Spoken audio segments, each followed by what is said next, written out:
Olá, estamos começando mais um podcast. O meu nome é Valéria, eu sou podóloga, pós-graduanda em biomecânica e host desse podcast. Se você ainda não nos segue no Instagram, no YouTube e no Spotify, siga, ativa o sininho para você receber sempre novidades, aprendizado e muita saúde. Hoje, o meu entrevistado, ele é neuropsicólogo, especializado em terapia regressiva, palestrante internacional e escritor de 3 livros. Cujo um dos livros, o último, tem um nome muito intrigante. Como vai, Davidson Lemela? Olá, tudo bem, pessoal? Com muita alegria, muita honra, né, que eu aceitei o convite da Valéria para estar aqui hoje conversando com vocês, né, a respeito desse tema que é bastante instigante e bastante também atual. É isso mesmo. Primeiramente, eu queria te agradecer, viu, Davidson, que eu sei que a sua agenda é bem acirrada. Quero agradecer por você ter aceito o meu convite de falar de um tema tão relevante, tão atual e tão importante. Esclarecer para as pessoas de uma maneira simples, como elas têm que buscar cuidado, o que está acontecendo. Nós vamos falar, turma, de ansiedade, né, Davidson? Eu queria que você, antes de mais nada, você contasse um pouco da tua trajetória, da tua inserção na psicologia, como é que você chegou, por que você escolheu a psicologia.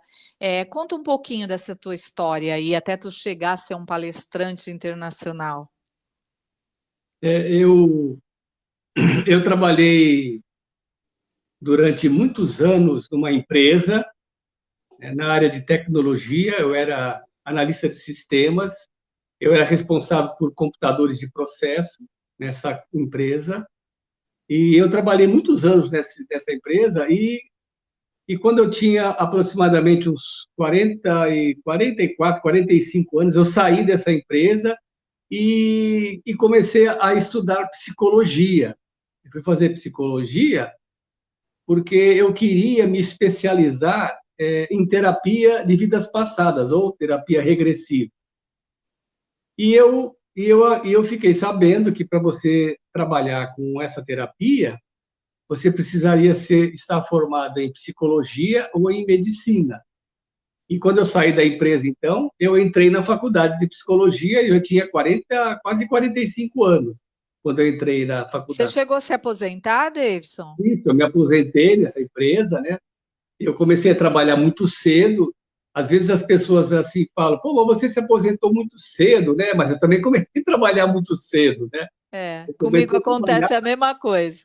eu comecei a trabalhar registrado, naquela época podia, né? Com 14 anos. Então, com 14 anos, Nossa. eu trabalhava numa empresa e era registrado. E aí eu não parei mais de trabalhar e acabei me privilegiando no sentido de poder aposentar mais cedo.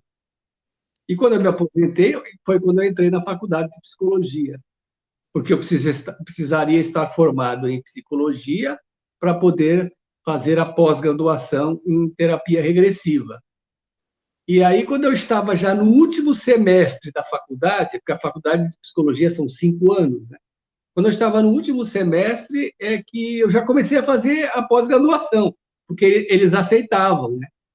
Quando você estava no último semestre, eles aceitam o aluno. Aham. E aí eu comecei a fazer a faculdade, a pós-graduação em terapia regressiva, e eu já estou trabalhando nessa abordagem já fazem 21 anos. Nossa. 21 anos que eu trabalho com isso, com terapia regressiva. O meu consultório fica em Santos, né?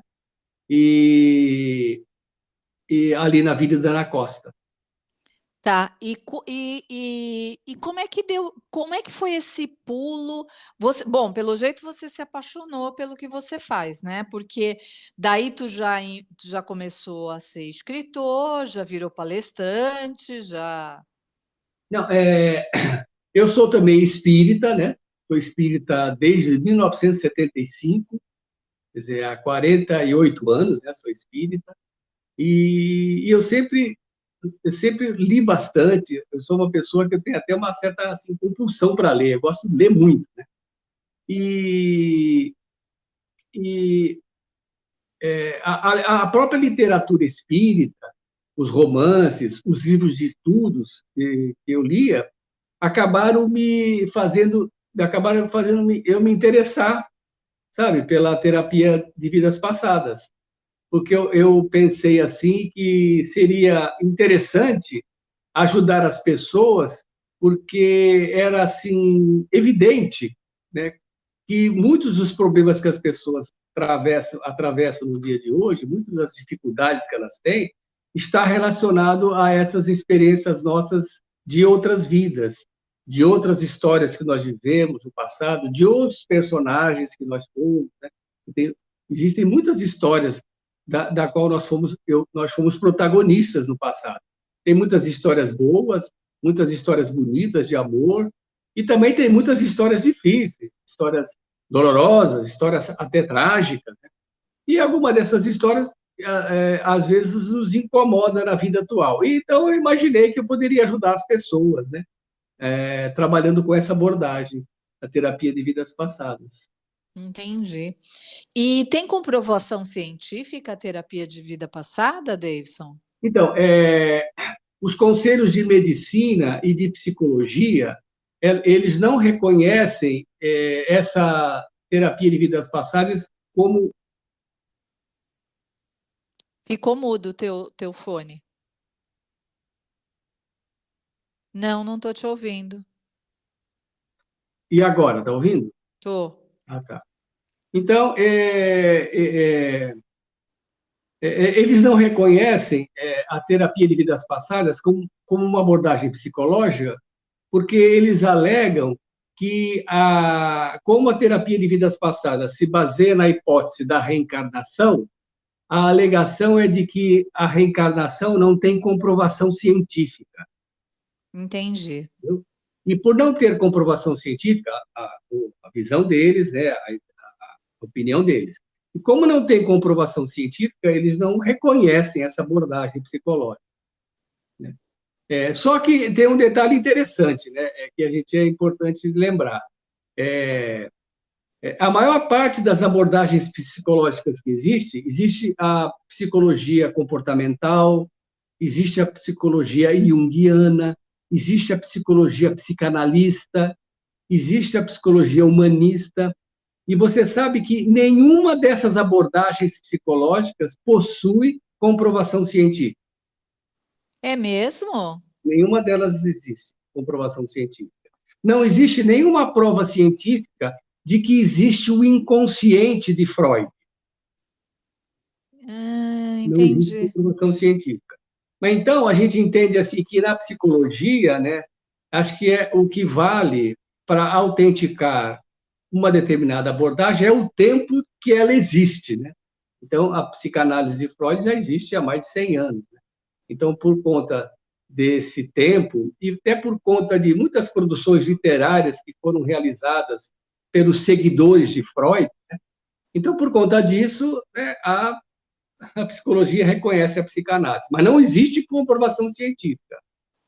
Então, Entendi. Não sabia disso. o que acontece com a abordagem da terapia regressiva é que ela esbarra numa questão de preconceito, né? Porque muitos acreditam que a terapia regressiva ou terapia de vidas passadas, ela está relacionada com alguma religião, com o espiritismo, com o budismo, né? Religiões orientais. Mas a terapia de vidas passadas não tem nada a ver com religião. Mas existe esse ranço, né? Esse preconceito com relação a essa terapia, porque eles afirmam que tem uma questão religiosa envolvida, reencarnação, sabe? Então, por isso, não é reconhecida. Mas, independente dela ser reconhecida ou não, a gente está trabalhando e tem ajudado as pessoas de uma forma positiva. Entendi. E como é que é feita a tua abordagem? Você não usa hipnose, né, Davidson?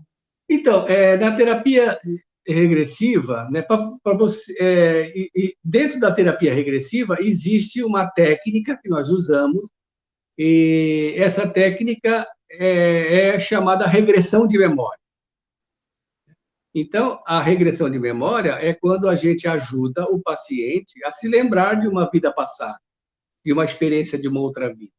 E para fazer com que o paciente se recorde de alguma história sua do passado, não há necessidade de hipnotizá-lo. Então, a pessoa não vai ficar dormindo, ela não vai ficar inconsciente, ela vai se lembrar de tudo e ela vai estar consciente e o tempo todo vai estar no controle da situação. Entendi. Usamos apenas assim um relaxamento, que é já o suficiente para fazer com que a pessoa se lembre, né, de episódios de suas histórias do passado. É muito simples. Eu posso garantir para você que, dentro da terapia de vidas passadas, a parte mais simples de se realizar é a regressão de memória. E a Sim, parte mais complicada, né, e a parte mais importante, é você fazer com que aquelas histórias que o paciente trouxe de sua vida passada, fazer com que ela se torne terapêutica. Ou seja, aquela história que o paciente contou tem que ajudar ele hoje, de alguma forma. E é aí que a gente trabalha na parte mais importante da terapia, que é a reprogramação de vida, né? Baseado naquelas experiências do passado, a gente vai fazer uma reprogramação de vida da pessoa, baseado na história que ele contou.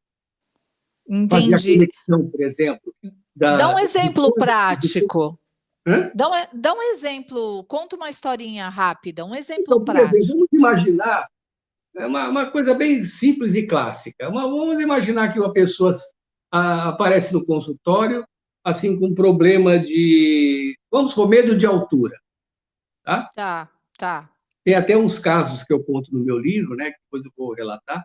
Então, a pessoa aparece no consultório com medo de altura. E aí, ela diz que esse medo que ela tem de altura é um medo assim, sem sentido, porque ela nunca caiu de lugar alto, né?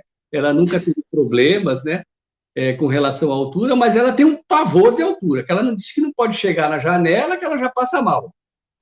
Tá. E aí, de repente, você vai fazer uma regressão com essa pessoa, com esse paciente, e aí ele vai descobrir, por exemplo, que numa vida passada ela foi, sei lá, empurrada de um abismo e despencou do abismo e morreu. Quando ela se lembra dessa história, ela vai perceber que aquele medo que ela sente hoje, de altura, não tem nada a ver com a sua vida hoje. Tem a ver com aquela história que ela viveu no passado. Então, esse medo que ela sente não é dela hoje, é daquela personagem dela do passado. Então, o paciente, com isso, Valéria, ele vai conseguir fazer uma ressignificação daquele medo, daquela história. Então, é como se ele resolvesse isso. Então esse medo não tem nada a ver comigo hoje. Não, não tem. E ele se livra do medo. E de que forma, Davidson, ele consegue acessar essa memória anterior? Então, no processo de regressão de memória, Valéria, a gente não usa a hipnose, como eu falei. Então, o paciente, ele vai ficar consciente. O que a gente usa para fazer com que o paciente recorde de uma vida passada, a gente usa só um relaxamento. Então, por exemplo, no dia da regressão, o paciente ele vai deitar na poltrona, que temos lá no consultório, ele vai deitar na poltrona, ele vai fechar os olhos, e nós vamos então falar para ele algumas coisas para ele relaxar. Então, nós vamos Tá, usar algumas técnicas de relaxamento, tá, né? E aí ele vai ficar relaxado, mas consciente. certo. Tá? Ele não vai perder a consciência dele de que está ali no consultório, que está deitado na poltrona e que está fazendo regressão. Ele não vai perder essa consciência. Então, ele vai estar relaxado. E aí, quando ele está relaxado, a gente usa algumas técnicas para fazer com que ele acesse essas memórias. E essas técnicas que a gente usa, né, técnica de indução verbal, A gente vai, por exemplo, dizer para ele, naquele momento que ele está ali deitado na poltrona, relaxado, a gente vai dizer para ele coisas que a gente conversou nas sessões de entrevista. Porque o paciente, quando começa a terapia, eu faço inicialmente umas 3 ou 4 sessões de entrevista, né? Certo. E aí, depois que a gente começa as sessões de regressão. Na sessão de entrevista é quando a gente vai levantar os problemas que a pessoa tem, as suas dificuldades, quais são suas dores, né? Quais são os problemas que a levaram a procurar a terapia. E aí, na hora que o paciente estiver deitado na poltrona, de olhos fechadinhos, tá? Relaxado, a gente vai pedir para que ela se lembre desses problemas que ela vem enfrentando na vida dela. Se lembre disso. Agora se lembre disso aqui também. Se lembre do medo que você sente. Se lembre dos sonhos que você tem recorrentes e tal. E aí eu vou falando para ele. E aí eu vou dizer para ele, ó, então, baseado em tudo isso, pensando no seu inconsciente, no seu eu espiritual, que tudo sabe, que tudo vê, peça para que ele traga, então, histórias do seu passado que têm relação com isso. E aí, de repente, ele começa a falar, eu estou vendo uma rua, estou vendo uma estrada, tem uma cidade de ruas de terra, tem uma casa simples, eu moro nessa casa. Aí eu vou ajudando ele a contar a história. Entendi, Entendeu? entendi. Eu vou ajudando ele a contar a história. E aí ele vai contando a história, eu vou procurando levá-lo para os momentos que são mais importantes da vida dele, que ele viveu, né? Evidentemente, a gente não vai saber de tudo, mas os detalhes, os acontecimentos significativos daquela vida, e aí ele vai contar essa história. Porque vai clareando, né? Vai clareando, conforme ele é estimulado, vai clareando. E a história vai terminar quando ele morrer, né? Lá na regressão, né? Na história. Entendi. Então, quando o Não. paciente morrer na história, o personagem morrer, aí terminou a regressão. Aí ele vai sentar, abrir os olhos e nós vamos conversar sobre aquela história que ele contou, sobre os problemas que ele passou, as dores que ele sentiu, né, as dificuldades, tal, da vida que ele teve, como ele viveu, como ele morreu, o que ele passou, o que ele fez. E aí nós vamos conversar sobre aquilo e aí vamos relacionar aquela história que ele contou, aquela vida que ele viveu, os problemas, vamos relacionar com a sua história de hoje. Então, que relação tem isso que você contou, com a sua vida hoje? Quais são as conexões que existem entre esse personagem e essa situação que você viveu com os problemas que você tem na vida atual? E aí nós vamos trabalhando isso terapeuticamente. Entendi. Com a finalidade de ajudar ele a se livrar daqueles traumas, daquelas dores, daquele comportamento, daquelas emoções. Sim, porque aí a coisa se tornou consciente e quando você tem consciência, você consegue tratar, porque até então é Exatamente. só a gente viaja mesmo, Porque né? é uma coisa que eu sempre falo para o paciente, na verdade, essas histórias elas não estão esquecidas, elas estão só inconscientes. Então, Exatamente. aquele fato que você passou naquela vida, né, aquela tragédia, né, aquela dor que você viveu, aquela dor não está lá no passado, está presente na sua vida hoje. Você só não se lembra. O Exatamente. presente já está interferindo no seu comportamento, nas suas emoções, nos seus relacionamentos. Então, na verdade, o que está presente hoje são as emoções que estavam ligadas a esses fatos. E que a gente acaba reproduzindo, né? Todos os fatos que nós passamos na nossa vida, eles produzem emoções. Todos os fatos produzem emoções. Se for um fato positivo, as emoções são boas. Alegria, felicidade, né? Mas se for um fato negativo, uma tragédia, as emoções são negativas. Medo, raiva, tristeza, culpa. Então, essas emoções que estão presentes na vida da pessoa, interferindo na sua vida, no seu comportamento, no seu relacionamento. Quando a gente ajuda o paciente a se lembrar do fato, veja bem, a emoção está presente e ele não entende o porquê daquilo. Para ele é uma incógnita. Por que que ele age assim? Por que que ele pensa assim? Então, quando ele se lembra do fato, ele liga o fato à emoção.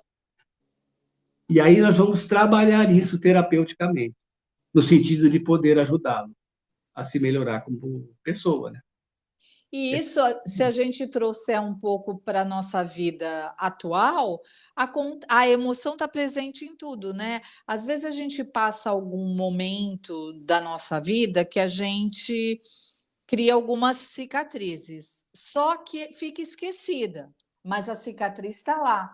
E às vezes você vive uma história semelhante, ou ver uma situação, ou está num ambiente que vem uma sensação ruim, que é daquilo que tu viveu, mas Exatamente. tu não sabe explicar, porque aquilo não é consciente, é só o sentimento.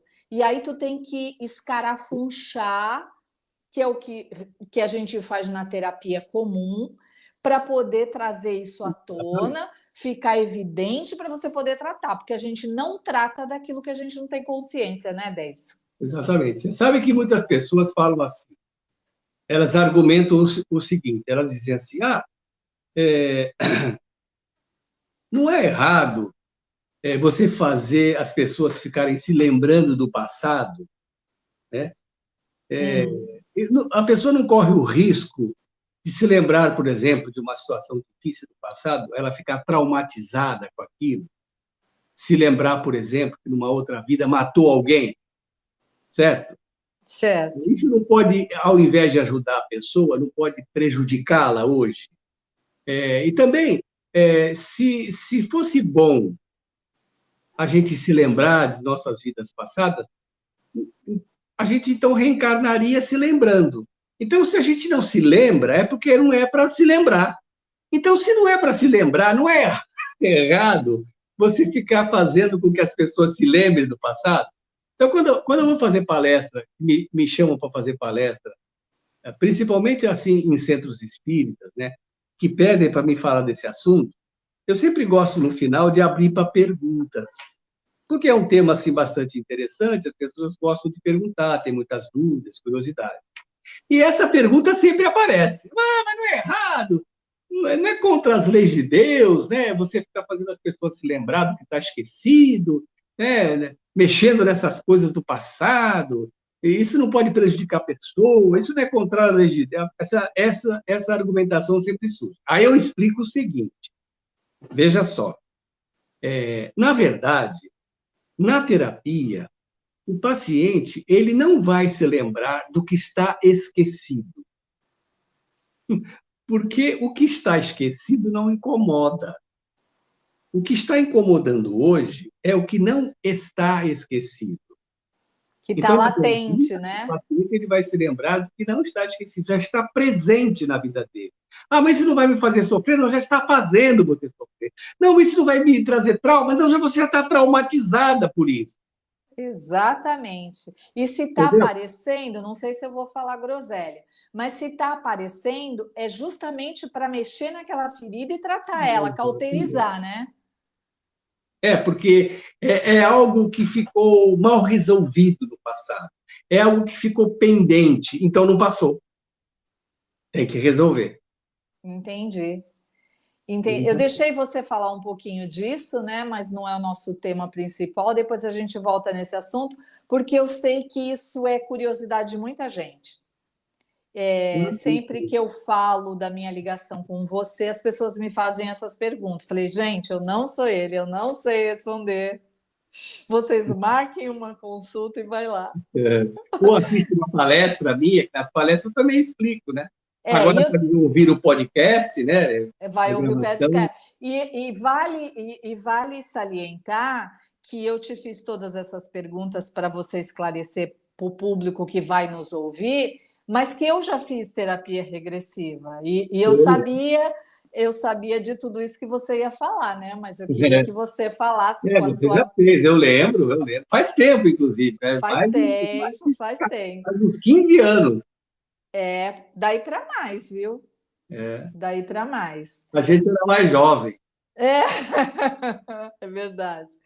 Então, Davidson, vamos falar do nosso tema, da nossa pauta, que é a ansiedade. A ansiedade tem se tornado um problema, né? E eu não estou falando daquela ansiedade normal que todos nós temos. Eu estou falando da ansiedade quando ela vira uma patologia. E isso tem sido cada vez mais recorrente na população. Eu vejo hoje, eu lido com muita gente, converso com muitas pessoas e percebo que um pessoal aí muito jovem toma medicação por causa da ansiedade. Muita gente toma medicação. Então, eu queria que você explanasse um pouquinho do conceito da ansiedade e entrasse no assunto explicando o que você acha que está acontecendo. Você Tem acha muitas não, né? Você tem evidências, eu é que acho. Então, tem muitas pessoas que acham que tanto a ansiedade como a depressão são patologias modernas, né? São patologias do momento atual que a gente vive, o planeta cheio de desafios, cheio de disputas, cheio de concorrência. Então, você tem assim um apelo muito grande que você tem que ter sucesso, que você tem que ser feliz, né? Que Aham, você tem que se dar aham. bem na vida, e um monte de coisa assim. Então, as pessoas, a maioria das pessoas acham que, então, por conta disso, né, que surgiram essas patologias, como a depressão e a ansiedade. Mas não, né? Essas patologias são muito antigas. Só Né? não tinha Muito nome? antigas. Hã? Só não tinha nome? Não, até tinha nome. Olha, pra você ter uma ideia, a depressão, no século XVIII, século XIX, ela era conhecida como melancolia. É Então, é o verdade. sujeito melancólico, né? Aquele sujeito taciturno, um indivíduo com uma tristeza crônica que não passa, né? Aquela vontade de se isolar, de se manter recluso, evitar o contato social, e muitos acabam, inclusive, até desistindo de viver, acabam tirando a própria vida, né? Eu vou comentar sobre isso também. Então, era o sujeito melancólico. Mas não sei se você sabe, uma curiosidade que eu acho uma curiosidade muito importante, né? A depressão, ela é muito, muito mais antiga do que isso. No século VI, lá por Nossa. volta do ano 500 e pouco, foi quando o Papa Gregório Magno ele instituiu os 7 pecados capitais. Você lembra dos 7 pecados capitais? Não. Não lembra de nenhum? O primeiro que as Acho... pessoas lembram é gula. Ah, tá. Então tem gula, avareza, né? E tem orgulho, raiva, né? Então, tem um pecado capital, um dos pecados capitais, foi colocado ali pelo Papa Gregório por causa do depressivo, que é o pecado da preguiça. A Ah, preguiça é um dos pecados capitais. Né? Então, é assim, a gente fica imaginando assim, por que será que a preguiça foi assim contemplada como um pecado capital, né? Por que a preguiça é um pecado mortal, né? por que que Então, eu não posso sentir preguiça, né? é, você está num domingo assim, né? Você está em casa, não quer saber de sair, quer ver uma televisão, tá uma preguiça tremenda, isso é um pecado mortal, preguiça. Então é assim, naquela época, né, no século VI, já existia o indivíduo que tinha esse comportamento depressivo, como a gente conhece hoje, né? O depressivo crônico. Já existia naquela época. E naquela época, eles não conseguiam entender, né? Até nos dias de hoje também não entende muito bem, por qual motivo um indivíduo, pensa lá, século VI, ano 500 e alguma coisa, por qual motivo um indivíduo que tinha tudo para ser feliz, para viver cantando alegre, com família, filhos, trabalho. Por qual motivo esse indivíduo apresentava esse tipo de comportamento?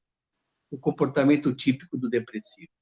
Era Então, era preguiça. incompreensível para as pessoas, Entendi, entendeu? entendi. Era incompreensível. Então, a genialidade da teologia católica, né, criou, então, os 7 pecados capitais. E não sei se você sabe, uma curiosidade também, que, segundo a teologia católica, cada pecado capital tem um demônio correspondente. Cada pecado capital tem um demônio. Então, por exemplo, se você é uma pessoa avara, se você é avarenta, então Aham. você está sendo possuída pelo demônio da avareza. Entendeu? Ah, tá. Se você é uma pessoa orgulhosa, então você está sendo possuída pelo demônio do orgulho. Então tem um demônio possuindo você. E se você apresenta aquele tipo de comportamento que eles chamaram de preguiça, então é porque você está sendo possuída pelo demônio da preguiça. Foi assim que surgiu o pecado da preguiça, por causa do depressivo. Obviamente, naquela época não tinha esse nome, depressivo. Né? Essa Sim. palavra parece que vem de uma palavra grega, deprere, uma coisa assim. Eu não lembro agora. Mas, nessa época, não tinha esse nome. Né? Mas existia já o indivíduo com esse comportamento. Aí, com o avanço do conhecimento científico, a partir do século XVI, o Renascimento, que aí foi possível descobrir o funcionamento do nosso corpo, e aí os avanços da medicina, da tecnologia, com as descobertas dos exames não invasivos, foi possível, então, descobrir a intimidade das nossas células, foi possível saber o funcionamento do nosso sistema nervoso, do nosso cérebro. E aí, então, né, modernamente, descobriu-se que a pessoa depressiva, na verdade, ela estava sofrendo desse mal em virtude de uma deficiência na produção de alguns hormônios que estão relacionados ao nosso humor. Então, nós secretamos alguns hormônios no cérebro que estão relacionados, que controlam o nosso humor, Certo, o nosso bom ou mau humor. Então, o nosso humor é subordinado a esses hormônios. Né? certo. Inclusive, o principal hormônio que está relacionado ao nosso humor é a serotonina, certo? E aí Sim. descobriu-se, então, que essas pessoas depressivas, na verdade, elas tinham uma deficiência na produção desses hormônios.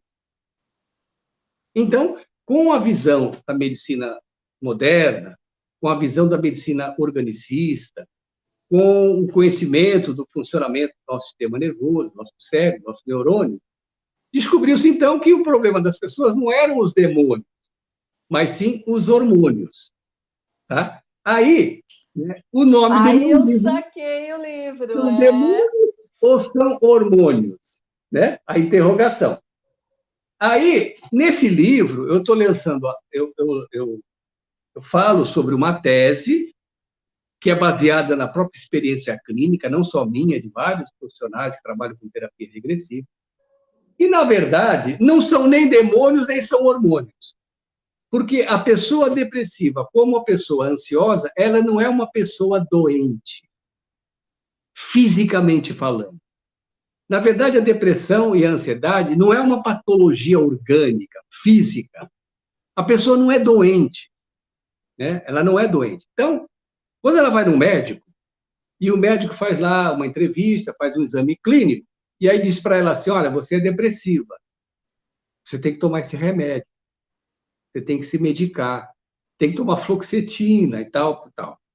E aí, o que ele está fazendo? Infelizmente, o médico ele está tirando a responsabilidade da pessoa na cura da sua doença, porque você conhece alguém que se curou de depressão com remédio? Não, Eu não sou contra remédio, de nem forma nenhuma. eu. Não estou fazendo propaganda contra os medicamentos, não estou. Eu acho que os medicamentos, acho não, eu tenho certeza que os medicamentos têm uma finalidade específica, Sim. que não é curar a pessoa. É Na verdade, os remediar, medicamentos. Hã? é remediar. Então, os medicamentos, tanto os medicamentos antidepressivos como os ansiolíticos, a finalidade deles é uma finalidade restrita, é uma finalidade assim, é tirar a pessoa daquela crise aguda. A Sim, pessoa, ela está prostrada lá no quarto, ela não quer nem sair lá fora do quarto.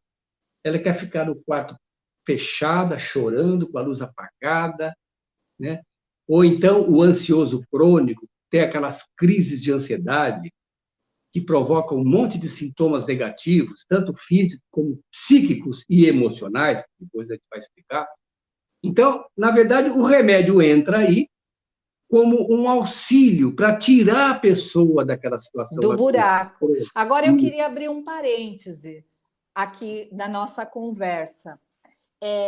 Eu percebo que o diagnóstico da depressão, da ansiedade, está sendo assim muito corriqueiro. E a gente sabe que, por exemplo, tá? Vou dar um exemplo. O intestino ele produz muitos hormônios, mais de 30 mil hormônios. Então, eu acho que antes de fechar o diagnóstico que a pessoa está com depressão, eu acho que tem que fazer um check-up na pessoa, porque ela pode só estar constipada, o intestino não está funcionando direito e ela não está produzindo aquele hormônio que está trazendo aquele sintoma de uma depressão. Você concorda comigo ou não? Então, é assim, isso é verdade. Porque é assim, existe aquela depressão que a gente chama de depressão endógena. Endógena quer dizer de dentro, né? E essa depressão endógena quer dizer o seguinte, e que existem certas patologias orgânicas que são passíveis de provocar sintomas depressivos, como, por exemplo, Certo, as doenças, principalmente as doenças autoimunes, como, por exemplo, o hipotiroidismo, a diabetes, né? O certo, lúpus. Essas patologias, e mais umas outras, podem provocar na pessoa o sintoma clássico de depressão. Mas certo. essa depressão que a pessoa está apresentando, na verdade, é provocada por uma doença, por uma Ah, patologia. Então, por exemplo, uma pessoa que tem hipotiroidismo, que a glândula tiroidiana não produz mais aqueles hormônios, né? O T4 e T8, T6, sei lá, não lembro direito. Então, a glândula T3. tiroidiana da pessoa não está produzindo mais aqueles hormônios de forma adequada, e a falta desses hormônios pode fazer com que a pessoa apresente aqueles sintomas depressivos. Mas essa pessoa não é depressiva. Nós não estamos falando dessa pessoa, do depressivo, provocado por depressivo endógeno. Porque, na verdade, quando ela regulariza, né, a sua glândula tiroidiana, fazendo uso de hormônio sintético, né, e ela regulariza assim, os sintomas de depressão desaparecem. Ela não é depressiva. Não estou falando Uhum. desse indivíduo. Também tem a depressão que a gente chama de exógena. Exógena é de fora. Existem certas pessoas que podem passar por situações dolorosas na vida e essas situações podem provocar nela, durante um certo período, sintomas depressivos. Por exemplo, a perda de um ente querido. Então, você perde alguém, né? Alguém que você ama muito, muito próximo de você, essa pessoa ou ela falece ou ela vai embora, né? E aí você entra numa tristeza muito profunda, né? E você pode apresentar sintomas de depressão durante um tempo. Tem pessoas que às vezes ficam anos assim, por causa daquela situação que ele viveu. É... Tem pessoas que sofrem mais, tem pessoas que sofrem menos, mas existe aquele período que a gente chama até o período de luto, que a pessoa apresenta sintomas de depressão. Mas é preciso também, não é preciso a gente ter o luto, Aí, viver o luto? sim, claro. O luto, é um estado emocional que varia de pessoa para pessoa, mas estima-se que o luto ele leva mais ou menos de 6 meses a um ano, né? Dependendo do luto. E eu estou falando de um luto bem abrangente. Pode ser a perda de um trabalho, pode ser a E perda de um então, essa relacionamento. pessoa ela pode ficar depressiva por conta disso. Mas ela certo. não é uma pessoa depressiva clássica. Na verdade, Sim, ela está apresentando aqueles sintomas por causa daquela situação. Porque depois que passa o luto, depois que ela trabalha tudo aquilo, ela vai voltando ao estado normal, emocional. Ela pode certo. fazer uso de medicamento antidepressivo, mas ela não é depressiva. Depois ela vai largar o medicamento. Eu estou falando do depressivo crônico. Depressivo crônico. Não tem nenhuma razão, nenhum motivo para ele ter aquele tipo de comportamento. Tá? A gente chama esse depressivo crônico também, a gente chama de distimia. Distimia é o depressivo crônico, é o depressivo ranzinza, reclama de tudo, nada tá bom para ele, sabe? Se isola, tem dificuldade no relacionamento social, não E sente muda de humor prazer. muito rápido também? Hã? Muda de humor muito rápido também? O humor dele está sempre rebaixado, sabe? Esse é o depressivo crônico. É esse que é o problema. E muitos desses depressivos crônicos, Valéria, eles nem passam no médico. Quem não conhece, por exemplo, na família ou no grupo de amigos, o sujeito ranzinza? Não liga para ele, é assim mesmo. Ele é chato desse jeito. Deixa ele aí. Vamos a gente, ele fica aí. Às vezes, esse sujeito depressivo crônico, o distímico, ele pode, inclusive, se casar, ter filhos, aposentar, mas ele vai ser sempre aquele indivíduo crônico, aquela tristeza que não passa, cronificada, o sujeito ranzinza, chato, que ninguém aguenta. Esse é que é a depressão preocupante. É essa que muitas vezes leva as pessoas até a desistirem da própria vida. Porque elas não aguentam Mas mais. então o que você está me falando é que se a pessoa já está. O crônico, pode ser que ele não tenha nenhum diagnóstico? Ele viva a vida inteira sem. Muitas pessoas como essa acabam nem passando pelo médico, porque acha que é o jeito dele mesmo. Entendeu? Entendi. É o jeito dele. Aí, se ele é assim, ele é igual ao avô. O avô dele também era assim. Ele é assim mesmo, é o jeito dele. Não, mas ele é depressivo. Mas não é uma doença. Vamos dizer assim, esse indivíduo não é doente. A gente pode até classificar ele como um doente da alma, mas ele não tem nenhuma doença física, orgânica. Na verdade, a depressão, como a ansiedade, é um distúrbio de personalidade. É a pessoa que é assim. É o jeito dela. É o jeito que ela vem se construindo ao longo do tempo, dos séculos, dos milênios. Entendeu? Por isso que ela apresenta esse comportamento. Tanto E uma pessoa e uma pessoa assim, ela não exatamente esse que nunca foi diagnosticado, mas esse que toma remédio. então, o remédio, eu atendo muitas pessoas que vão no consultório, que fazem uso, que são depressivos e que fazem uso de remédio há muito tempo, né? E a escuta que a gente tem é sempre essa: o remédio ele não consegue me curar, ele alivia aqui, alivia ali, aí eu vou no médico, ele troca o remédio, muda a dose, mas não cura, porque a pessoa não é Não, doente, entendeu? sim, Por isso que sim. não cura. Então a gente tem notícia, a gente conhece, tem notícia de pessoas que já fazem uso desses medicamentos há mais de 10 anos É verdade, é e não se verdade. curam. Porque, na verdade, olha, eu gosto de usar essa comparação porque ela é exata. Imagina que você sofre um acidente e torce o pé. Tá? Você torce o pé e aí você não consegue pisar direito, porque dói. Aí Pé você comigo mesmo. Hã? Pé comigo mesmo. Ah, é? Você torce muito o pé? Não, eu sou podóloga, né? Tá. Tá. É verdade, é. Pode continuar, Mas desculpa. imagina, por exemplo, que você então usa uma muleta. Então você pega uma muleta ou uma bengala para ajudar você, certo? A andar. Mas enquanto você trata do seu pé. Então você vai na fisioterapia, né? Você faz lá as sessões de fisioterapia, de ultrassom e tal. E aí você vai tratando do seu pé. Enquanto você está tratando do seu pé, você usa aquela muleta. Mas quando você fica boa do pé, você joga a muleta fora, não é? É, Você não vai lógico. usar a muleta a vida toda. Vai. Isso é o remédio. O remédio é a muleta, certo? Certo.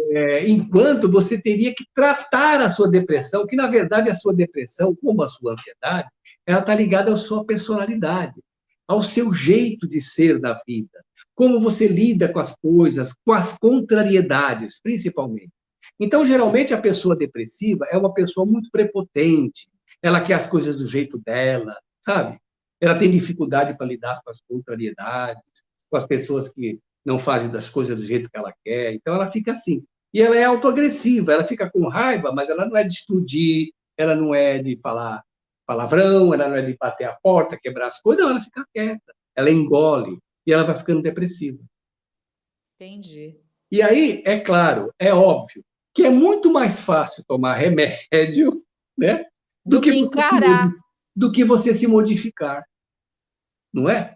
É, com certeza, porque você vai ter que encarar suas sombras, né? Exatamente. Porque se modificar exige um esforço muito grande. O remédio não é só Muito. engolir, Evoluir dói. evoluir dói. E muito. Cansa. Ah, Cansa. o depressivo é muito preguiçoso. Por isso que lá o Papa Gregório colocou o pecado da preguiça. Então, é muito difícil, é um trabalho exaustivo você mudar seu comportamento. Você, por exemplo, aprender a ser mais tolerante, a ser mais compreensivo, sabe? A ser mais humilde, aprender a perdoar, não guardar mágoas. Isso é muito difícil fazer. Melhor É. tomar remédio. Por E isso, aí ele teria que procurar uma ajuda, né, por isso que são Davis? mais de 1 milhão de pessoas que se suicidam por ano no mundo, principalmente por causa da depressão.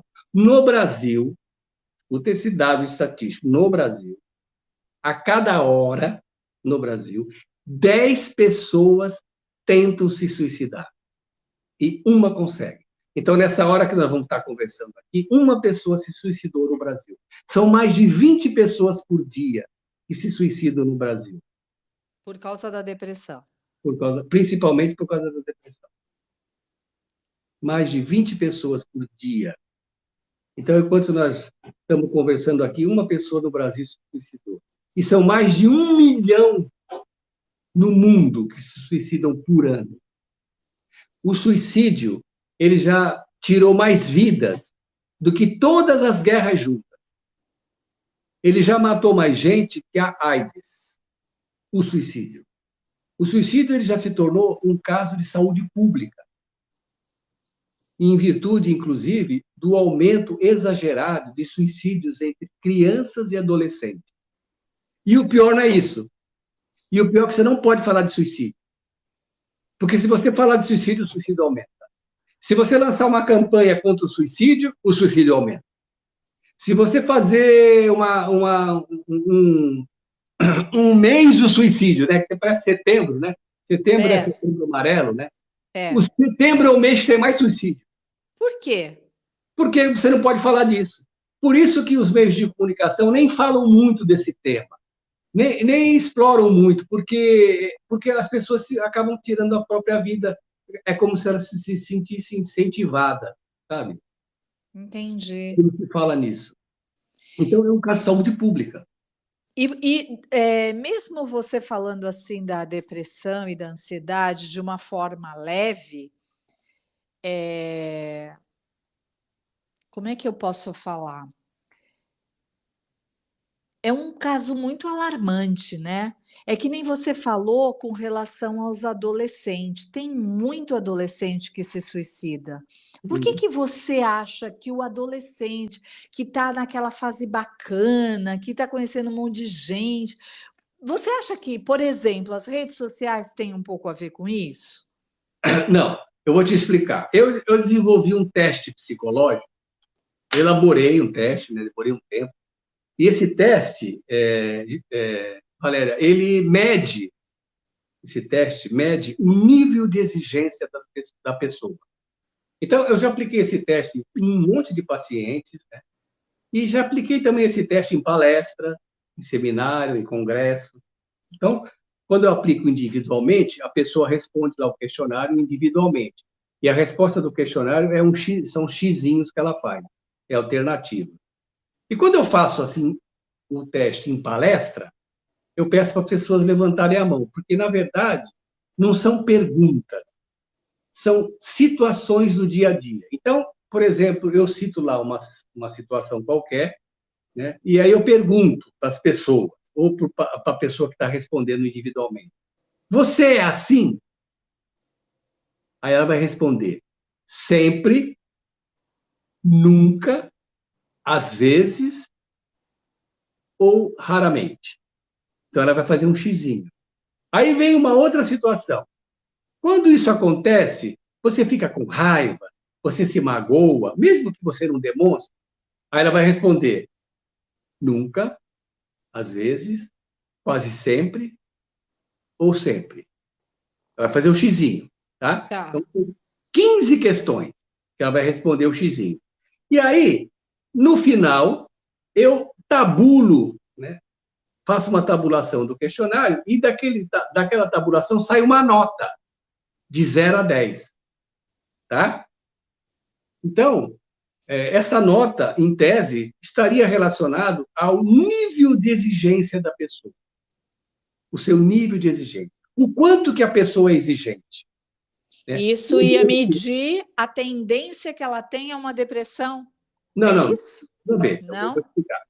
O nível de exigência da pessoa demonstra o quanto que ela tem dificuldades na vida para lidar com as coisas que contrariam ela, com as pessoas que fazem as coisas que não é do jeito que ela quer.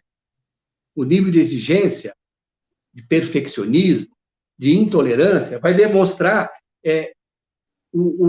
qual a habilidade que ela possui em lidar com isso. Se ela tem muita habilidade ou pouca habilidade. Então, por exemplo, vamos imaginar que você fizesse o teste, Valéria, e você tivesse uma nota lá 8, tá? Por exemplo, Tá. 7,5. Você tirasse uma nota 7,5. O que significa esse 7,5? Significa que o seu nível de exigência é 7,5 e que o seu grau de flexibilidade é 2,5. Tá ruim isso, hein? Porque o grau de flexibilidade é inversamente o nível de exigência. Então, quanto mais exigente, menos flexível. Quanto menos exigente, mais flexível. A flexibilidade da personalidade da pessoa é que habilita ela a lidar com as coisas do dia a dia. Porque você pensa assim, Valéria, Eu quero durante fazer o esse dia a dia, teste aí, hein? hã? Eu quero fazer esse teste. Imagina assim, ó, durante o seu dia a dia, imagina quantas pessoas vão fazer as coisas do jeito que você gosta, que você quer. Quantas? Um monte. Mas quantas pessoas não vão fazer do jeito que você quer, né? Um monte também. No seu dia a dia, quantas coisas vão acontecer da forma que você quer, que você espera, e quantas não vão acontecer. Então, quanto mais flexível você for, né, mais estratégias psicológicas você vai ter para lidar com essas contrariedades da vida, que vão surgir sempre, certo? Até a sua morte, elas vão surgir. Então, esse nível de exigência demonstra isso. Aí, respondendo à pergunta que você fez. Então, esse questionário que eu apliquei individualmente e coletivamente em palestra, o nível de exigência das pessoas, tanto individual como coletivo, sempre girou em torno ali de 6 a 7,5, tá? Então, Tá. eu já apliquei individualmente, um monte de pacientes, e já apliquei também num monte de palestras que eu já fiz, até em colégio eu já fiz. A nota dá mais ou menos de 6,5 a 7,5. 6,5, 6, 7,5. Por aí. Tá. Por aí. Tá. E eu já fui aplicar esse teste em colégio do ensino médio, com adolescentes. A nota explodiu para 9. Sério? O que significa isso? Significa que o nível de intolerância, né, de impaciência e de agressividade dos jovens é muito alto. Então, eles têm poucas. Os jovens, de uma maneira geral, não são todos, né, claro, mas os jovens, de uma maneira geral, eles têm muita dificuldade para lidar na vida com as coisas que contrariam eles. Entendeu? Aí eles se revoltam, né? Eles se sentem Entendi. cansados, eles não se conformam, esses têm vítima, e muitos acabam tirando a vida, Entendi. entendeu? E por que que a que se deve isso? Por que que você acha que isso acontece? Porque são intolerantes mesmo. São Mas não muito tem nada a ver com a educação, com a globalização, com a internet, nada disso? Não, a gente não é assim do jeito que a gente é, Valéria, porque nos fizeram desse jeito. Ah, não, você é assim porque você se fez desse jeito, né? Mas você Você não, acha que o ambiente não influencia? você não pode pôr a culpa em ninguém. É óbvio que a gente sofre influência dos nossos pais, a gente sofre influência das pessoas que cuidam da gente, da Sim. sociedade onde a gente está inserida, né? Da cultura, da Meio que política. a gente vai sendo formatado, né, Não Davis? vamos sendo formatado nada. Então, a gente vai receber essas influências, nós vamos receber isso. E aí, o que é que vai entrar em ressonância comigo? Vai entrar em ressonância comigo baseado nos valores que eu tenho dentro de mim, entendeu? Então, Aham. eu trago comigo, Valéria, do meu passado, das minhas histórias, dos meus personagens, das minhas Tá. vivências, eu trago comigo, né, dentro de mim, uma bagagem intelectual, espiritual, moral. Então, muitas vezes eu posso sofrer a influência da sociedade, da cultura, e isso me transformar meu caráter. Mas eu não vou transformar meu caráter se eu não tiver isso dentro de mim. Por exemplo, quem conhece a história do Chico Xavier, né, foi uma pessoa que sofreu pra caramba na infância.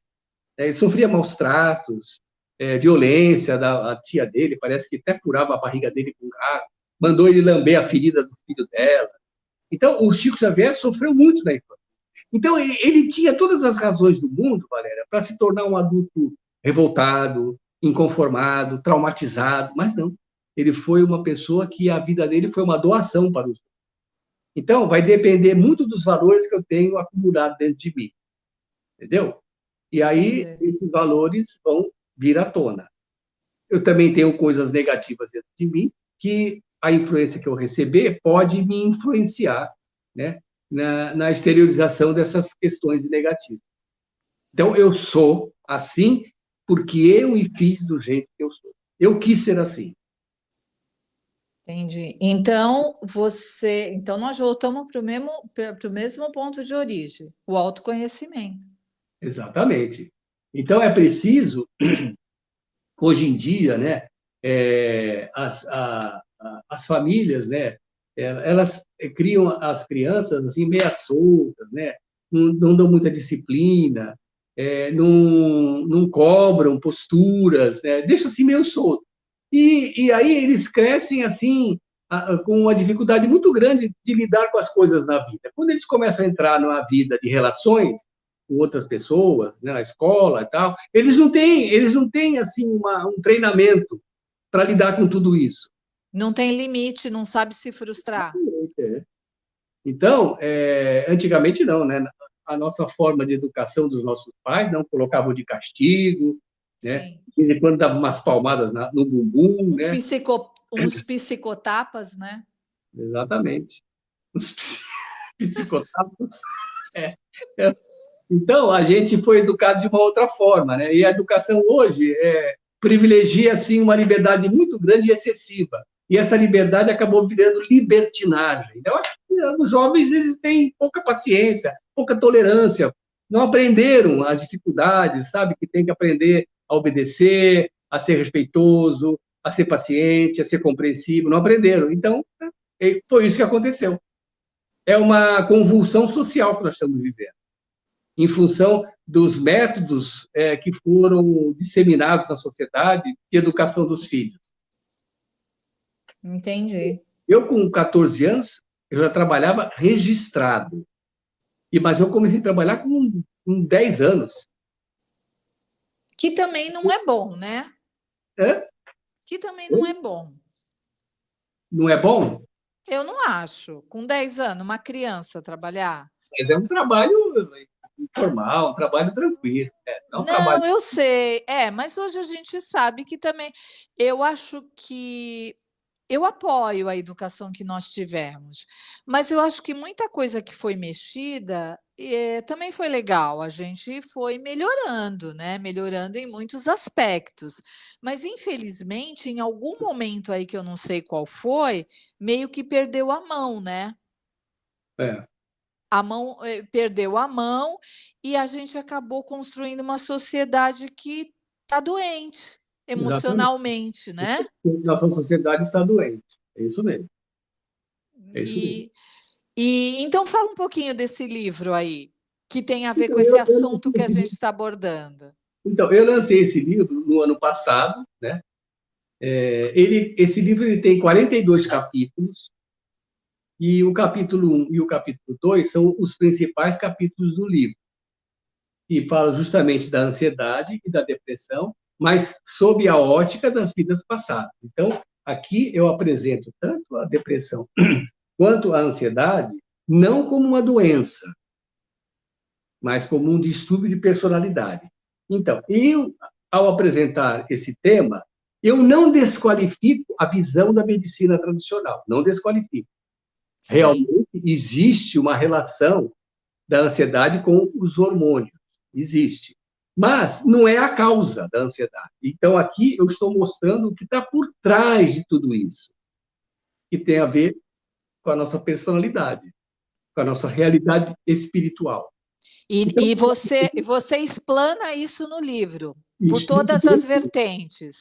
detalhadamente, e no final dos capítulos, no final, eu conto uma história de uma regressão que fiz com uma paciente que surgiu no consultório com a queixa de depressão ou da ansiedade, e eu conto a história da regressão dela e a história que ela viveu lá no passado. E que relação tem essa história com a sua depressão? Aquilo que ela viveu naquela vida, né, os problemas que ela passou, quem ela foi, como que ela morreu, é que tem relação com a depressão. Então, eu conto essa história. Então, o capítulo 1 e o capítulo 2, Valéria, fala sobre a ansiedade e a depressão, são praticamente os capítulos mais importantes do livro. Aí tem mais 40 capítulos em que eu abordo suicídio, abordo autoestima, culpa, família, né? Zona de conforto, transição planetária, todos esses temas que tem no livro. E Tem muito, lugar mais desconfortável do que a zona de conforto? é, Fala para mim, doutor. é, a zona de conforto cria hábitos, entendeu? Hábitos. Você ouviu falar daquele livro como é o nome dele? Charles Duhigg. Charles Duhigg. Charles Duhigg, ele foi ele que criou aquele programa dos 21 dias, já viu falar? Programa dos 21 dias. Que tipo de programa? Então, ele escreveu esse livro, A Força do Hábito, e ele fala o seguinte, A Força do Hábito eu conheço. né? Então, um livro Eu grosso, não lembrava, um eu não grosso, lembro. grosso igual esse aqui, assim. É, ele demonstrou, ele explica o seguinte, que 50% das coisas que nós fazemos todos os dias, 50% das coisas que fazemos todos os dias são feitas pelos nossos hábitos. Sim, Ou seja, quando você faz uma coisa pelo seu hábito, você não está consciente naquilo que você está fazendo, porque virou um hábito. tá no Um piloto exemplo claro. automático, né. É, você está dirigindo o seu carro. Você não fica pensando, né, que você vai ter que mudar a marcha, que você vai ter que fazer isso, aquilo. Não precisa pensar. Por quê? Sim, Porque aquilo já virou um hábito. exatamente. Então, você não precisa pensar. Então, quando você torna uma coisa um hábito, você desocupa a sua mente, seu consciente, você desocupa. Então, você consegue fazer uma coisa sem pensar. Entendi. Por quê? Porque quando a gente cria um hábito, quando uma ação é consciente, quando uma ação é consciente, Valéria, nós estamos pensando naquilo que estamos fazendo, certo? E aí Quando a uma gente tem coisa que pôr sabe, foco, né? hã? E aí a gente tem que pôr foco e atenção. Isso, você põe foco, você põe atenção, você tem que raciocinar, certo? Por quê? Exatamente. Quando uma coisa virou um hábito, não, você não precisa pensar. Por quê? Porque quando aquela situação que você repetiu muitas vezes, você transporta aquela ação para uma área do seu cérebro primitiva, que a gente chama de tronco encefálico. A gente chama também de arqueocórtex, é a parte mais antiga do nosso cérebro. É onde residem os instintos e as emoções. É lá no tronco encefálico. Então, quando você faz uma coisa repetidamente, o que o seu cérebro faz? Ele é inteligente, né? Do ponto de vista dele, ele é inteligente.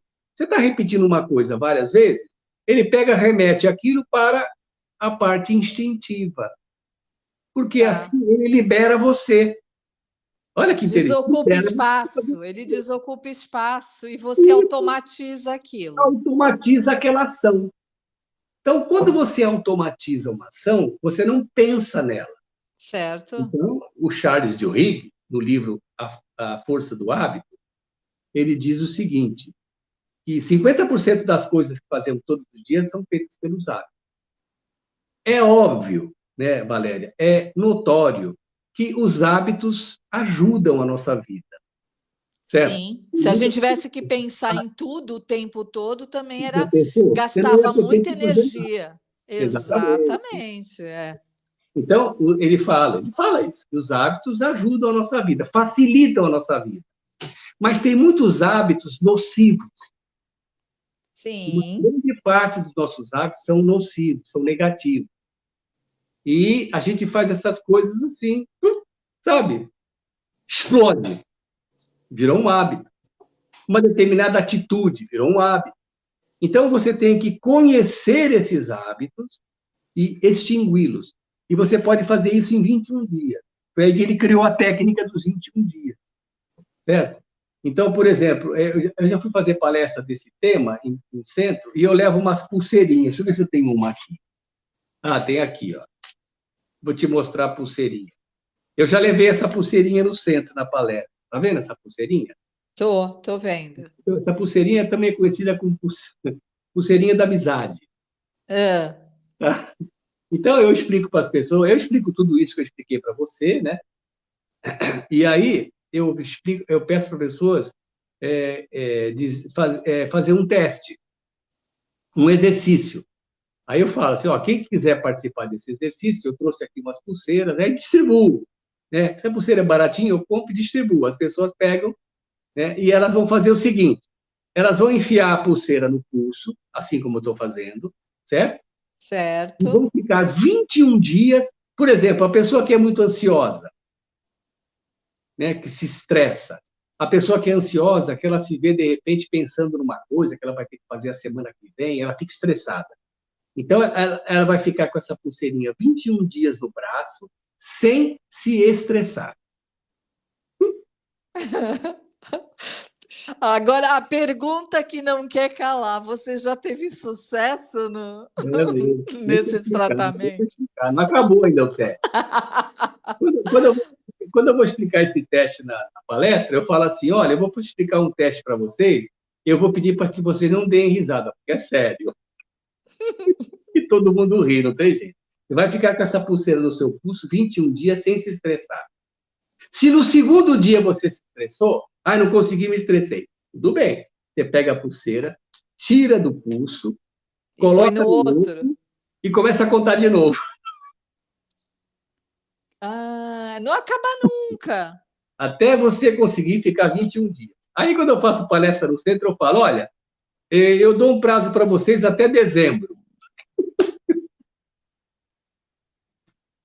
Funciona? Funciona. Funciona. É, funciona assim. É fácil? Claro que não. Mais fácil é tomar fluoxetina, clonazepam, Rivotril, né? É mais fácil Sim. tomar remédio. Isso aqui, da pulseira, é um esforço que você vai ter que fazer diário e contínuo, porque você consegue só se modificar se você se esforçar. Se você não se esforçar, você não consegue mudar a sua vida. Nada cai do céu, só chuva. Então você precisa se esforçar. precisa ser disciplinada, precisa ser insistente, sabe? Isso Precisa vale para ser tudo, né? para tudo, é. Principalmente para esses problemas, né? Sim, Né? sim. E o que você daria de conselho para as pessoas que estão nos ouvindo e que estão vivenciando momentos como esses que a gente citou, que toma remédio há alguns anos e que de repente faz terapia ou não faz terapia e tem medo de abrir mão da medicação. O que você fala para essas pessoas? Como fosse um conselho, uma dica? Então, os conselhos que eu dou são esses, né? Que a pessoa precisa se esforçar. Aí dou o conselho para usar a pulseirinha, né? Também aconselho, por exemplo, as pessoas fazerem meditação. A meditação é um exercício muito bom para trabalhar a ansiedade, porque a meditação vai ajudar você a concentrar o seu pensamento, né? Então, você tem que fazer meditação todos os dias, pelo menos 5, 10 minutos todos os dias. Então, você tem que ser insistente, você tem que ser disciplinada, não deixar de fazer. No início vai parecer ridículo, porque você não consegue ficar com o seu pensamento focado, porque você é ansioso, mas você tem que insistir, faz hoje, faz amanhã, vai fazendo, e você vai percebendo as mudanças. Você tem também que adquirir o hábito de pensamentos bons, né, e extinguir pensamentos negativos, criar o hábito de ter pensamentos bons e extinguir Sim. pensamentos negativos. Também acabou. Porque também é um hábito, né, Davidson? Exatamente, é. Os Exatamente. É um hábito. pensamentos negativos também são hábito. Tu São já hábitos, acorda falando, putz, vou ter que ir lá para aquele lugar, encontrar exatamente, é um aquelas hábito. Você fala, pessoas. você sem perceber se está fazendo isso. Então, Exatamente. vigiar os pensamentos. Por exemplo, adquirir também hábitos bons, como, por exemplo, fazer uma atividade física, tem que ser insistente, tem que ir todo dia, fazer pouquinho e sempre. Nada de sair correndo aí 50, 20 quilômetros, fazer uma maratona, nada disso. Faz uma caminhada de 40 minutos todos os dias. Sai cedinho de casa, tal, vai caminhar, põe o tênis, não precisa nem gastar dinheiro, só vai gastar o tênis. Pode caminhar, vai na praia caminhar. É, por exemplo, adquirir o hábito de hábitos bons, né? Começar uma academia, fazer Que meditação. também vai ajudar a produzir hormônios. Hã? Que também vai ajudar na produção de hormônios, Exatamente. como a endorfina. Adquirir, por exemplo, o hábito de orar, que as pessoas acabam esquecendo de fazer isso. Por exemplo, orar quando vai levantar, orar quando vai deitar, né? Orar para agradecer, orar para louvar, para pedir e tal. Também, por exemplo, procurar se ligar a algum grupo religioso, né? Se você é católico, procurar ir sempre na igreja, né? Fazer as suas oferendas e tal. Se você é espírita, ir no centro, tomar passe, assistir a palestra, fazer essas coisas, porque não tem outro jeito. Valéria, não tem. O remédio não vai curar a pessoa, porque a pessoa não é doente. O remédio só vai aliviar os sintomas, vai tirar aquelas crises agudas que o ansioso tem, né? Mas não vai curar ele. Então, ele precisa se esforçar para E se ainda vai modificar. ter efeito colateral, né? Tem essa parte também. Ainda tem essa questão, né? Tem remédios para ansiedade que causam dependência. Por exemplo, o clonazepam causa dependência. O Rivotril Sim. causa dependência. Então é isso. É fácil? Claro que não é fácil. Como eu falei antes, fácil é tomar remédio, difícil é você se modificar. E olha, Valéria, não tem outro jeito. Se alguém ouvir aí alguma oferta fácil para resolver isso, desconfie, porque não tem. Às vezes a Exatamente. pessoa vai fazer terapia, ela acha que a terapia também vai resolver de um dia para o outro, vai fazer uma regressão, mudou tudo. Não, nada disso. É um esforço continuado, ritmado, disciplinado, senão não funciona. A terapia, ela, além de ajudar, você vai ter um ponto de apoio ali de um profissional que vai estar te guiando, Isso é. né? É uma ajuda a Você mais não para está quem sozinha, não. né? Porque você não está Se sozinha, você não consegue exatamente. fazer sozinha, se você não consegue fazer sozinha, busca ajuda. Exato. Se você não consegue fazer a meditação no silêncio total, faz guiada no começo. Não, pode fazer pelo YouTube. No YouTube tem um monte de meditação guiada. É fácil. Exatamente. Até você conseguir se concentrar a ponto de não precisar daquele guia. É que nem Exatamente. É isso aí. a analogia que você fez da muleta quando está o pé machucado. Você vai usar Isso a aí. muleta até o pé ficar Isso bom. aí. Quando você Exatamente. sentir segurança de pisar no chão, você larga a muleta, né? Exatamente. Então, eu acho que o que você está falando é que tudo depende do nosso autoconhecimento. A gente tem que olhar para a gente. E eu ainda vou além. Eu acho que quando a gente olha para a gente, que a gente se autoconhece, conhece as nossas limitações e as nossas sombras, a gente acaba ficando mais tolerante com o outro.